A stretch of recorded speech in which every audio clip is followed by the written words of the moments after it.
बिस्मिल्लाहिर्रहमानिर्रहीम। अस्सलाम वालेकुम। उम्मीद है आप सब खैरियत से होंगे, ठीक ठाक होंगे और आप लोग के एग्ज़ाम्स आने वाले हैं तो पढ़ रहे होंगे अच्छे तरीके से। तो इस वीडियो में मैं जो आप लोगों को बताने लगी हूँ वो खुलासा अटेम्प्ट करने का सही तरीका और जिस तरीके से आप मैक्सिमम मार्क्स गेन कर सकते हैं। ये मेरे पास कुछ सैम्पल्स हैं जो मैंने अपने खुलासे खुद से हर चैप्टर के अलग से लिख के रखे हुए थे, वो भी मैं आपको बाद में बताती हूँ। तो सबसे पहले तो मैं बता दूं कि मैं वही तरीका बताऊंगी जो मैंने खुद जो है वो यूज़ किया था और मैंने खुद जो है वो मैक्सिमम मार्क्स अटेन किए थे। तो मैं कोई झूठ नहीं बोल रही, मैं रिज़ल्ट कार्ड आपके सामने दिखाती हूँ कि देखें। उर्दू के अंदर मेरे थ्योरी पार्ट 1 में 83 मार्क्स थे और थ्योरी 2 में 89 मार्क्स थे। अल्हम्दुलिल्लाह ये 89 अबाउट टू 90 ये बहुत अच्छा स्कोर होता है उर्दू में लेना। बच्चों के क्या होते हैं कि आमतौर पे जो है वो स्कोर्स उर्दू में बहुत कम आते हैं, 50, 60 या 70s की लाइन में, जिसकी वजह से अगर उन्होंने MCAT देना होता है तो उनको रिपीट भी करना पड़ता है और उनको सब्जेक्ट इम्प्रूव भी करने पड़ते हैं। तो मेरी ये ख़ुसूसन उन लोगों के लिए वीडियो है जो मैक्सिमम मार्क्स अटेन करना चाहते हैं उर्दू के पेपर में भी और खुलासे में भी, ठीक है। तो सबसे पहले तो मैं आपको बता दूं कि जो खुलासे के 10 नंबर होते हैं ना, तो आपने क्या करना है कि ये मेरे पास FSC पार्ट 1 की बुक है। पार्ट 1 और पार्ट 2 दोनों की गाइडलाइंस में दे देती हूँ इकट्ठे। तो ये जो लिखे होते हैं ना मुसन्निफों के नाम, ये आपने ना पहला पेज रट लेना है, ठीक है। कोई भी खुलासा आपको आ जाए ना तो आपने ये मुसन्निफों के नाम उसके आने चाहिए आपको, ठीक है। तो इसी तरह से पार्ट 2 की भी आपको मुसन्निफों के नाम आने चाहिए, ठीक है। ये सारे आपने नाम याद कर लेने हैं। मैंने आगे इनकी सिन्फ वगैरह भी लिखी हुई थी, क्या है वो आपको करने की ज़रूरत नहीं है।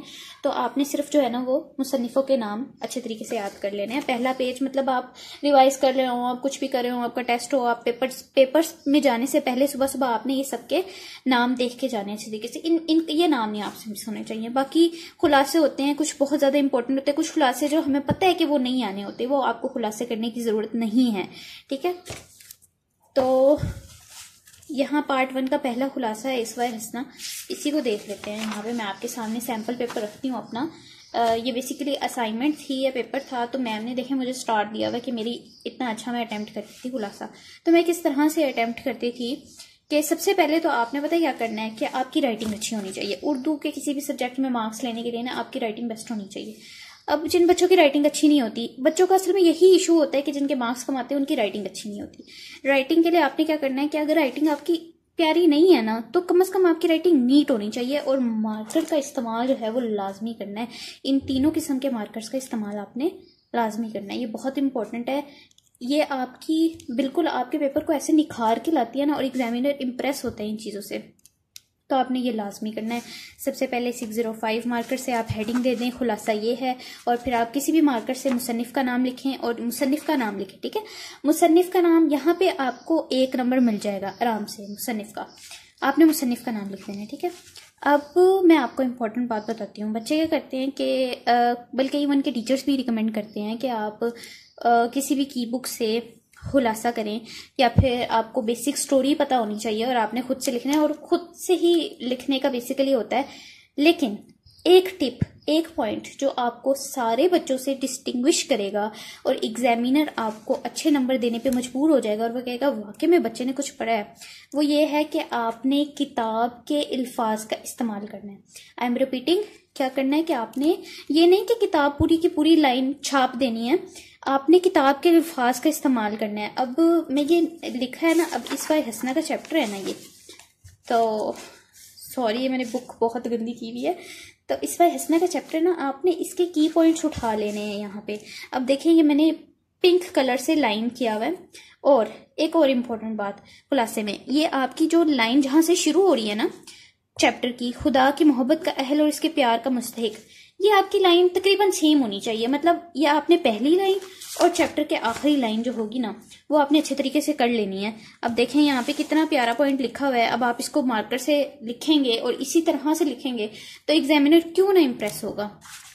तो आपने क्या करना है कि पहली लाइन और आखिरी लाइन जो है ना वो तो पक्की पक्की बुक वाली जो है वो सही जो है वो बुक वाली लिख रही है। मैं उन बच्चों के लिए बता रही हूँ जो बहुत एक्स्ट्रा ऑर्डिनरी नंबर लेना चाहते हैं, 90 तक जाना चाहते हैं, तो ये उनके लिए, इवन के पोजीशन होल्डर्स के लिए भी, कि आप जो है वो इस तरह से खुलासा अटेम्प्ट करें। अब देखें मेरी क्या है लाइन, खुदा की मोहब्बत और हेल्प, ठीक है, वहां से स्टार्ट हो रही है और एंड कहाँ पर हो रही है, ये देखें।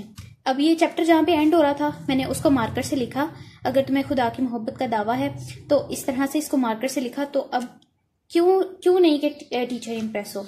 अब ये मेरा ज्यादा चला गया। पेज आपकी लेंथ कितनी होनी चाहिए, लेंथ आपकी लेंथ होनी चाहिए 2.5 पेजेस की। ये डेफिनेटली मैंने ज्यादा लिखा है, इससे थोड़ा सा कम लिखना है। और क्या करना है, आपने मार्कर का इस्तेमाल करना है। ये मार्कर ले लें, ये मार्कर ले लें, ये ना लें बेशक। तो आपने क्या करना है कि जो इम्पोर्टेंट लाइंस हैं, जैसे यहाँ पे लिखा हुआ है बुक के अंदर किताब और सुन्नत, यहाँ पे आपने किताब और सुन्नत को हाईलाइट कर दिया। कामयाबी और तकमील रूहानी को हाईलाइट कर दिया। इसकी बुनियाद इख्तिलाफी अमल पर है, ठीक है। नज़्म व नस्ख जो चैप्टर की लाइंस है ना, मतलब एग्जामिनर को पता चले कि आपने बुक का मटेरियल उठाया, आपने किसी गाइड से एवं रट्टा नहीं मार रिया या अपने आप से कहानी नहीं गढ़ी, मतलब आपको पता है कि चैप्टर के अंदर क्या लिखा हुआ है। फूलों का गुलदस्ता, मक्के के ताजर, बहरीन के खजीनादार, शेब अबी तालिब, सुल्तान, मतलब ये मैंने अपनी पूरी एफएससी के अंदर पार्ट 1 और पार्ट 2 में अपने नोट्स बनाए थे खुद से। You can see her chapter के खुलासे मैंने लिखे हुए थे पेजेस के ऊपर। और ये देखें मुसन्निफ का नाम, और ये देखें ये मार्कर से यहाँ पे मैंने ज़्यादा चीज़ें हाईलाइट की हुई ताकि मुझे याद करने में आसानी हो, और मतलब अगर कोई चीज़ मिस भी हो जाए ना तो मैं याद कर सकूँ, ठीक है। हर चीज़ जो है वो मैंने मार्कर से लिखी हुई है। और जो इस तरह से चैप्टर के एंड पे लिखा हुआ था वो चैप्टर की पहली लाइन और आखिरी लाइन सेम करके और इस तरह से लिखा हुआ था। अब ये कुछ बच्चों को मुश्किल लगेगा, लेकिन ये मुश्किल नहीं है। कम से कम आप ऐसा करें कि जो इस तरह के वर्ड्स हैं उसको हाईलाइट करें, कि मतलब एग्जामिनर के पास इतना टाइम नहीं होता, वो आपका पेपर देखे वाओ प्रेजेंटेशन अच्छी है, ये लफ्ज इसने इस्तेमाल किए हुए हैं जो पेपर के, जो किताब के अंदर है, मतलब उसने किताब से पढ़ा है, उसने किताब से तैयार किया है और अपना खुद का खुलासा लिखा है, तो वो बहुत इंप्रेस होगा इन चीज़ों से। अब अल्हम्दुलिल्लाह मेरे बहुत अच्छे मार्क्स आते थे और मैंने यही सारे खुलासे लिखे हैं अपने पार्ट 1 में भी और पार्ट 2 में भी। हर चैप्टर के मैंने नोट्स बनाए हैं। यू कैन सी, ये देखें, you can see her chapter का मैंने बनाया था खुलासा। और ये देखें लास्ट लाइन को, जो बुक की लास्ट लाइन है उसको मार्कर से लिखा है और इस तरह से लिखा है। यहाँ पे मैंने थोड़ी राइटिंग छोटी की थी क्योंकि मैं 2.5 पर कंप्लीट करना चाह रही थी। ये मैं अपने लिए नोट्स बनाती थी ताकि मुझे अगर 1-2 लाइनें मिस भी हो जाए ना तो मैं जो है वो इसी तरह से लिख सकूँ, ठीक है। यू कैन सी, ये देखें लास्ट लाइन मार्कर से। कितने मार्क्स मिले? 7 मार्क्स मिले।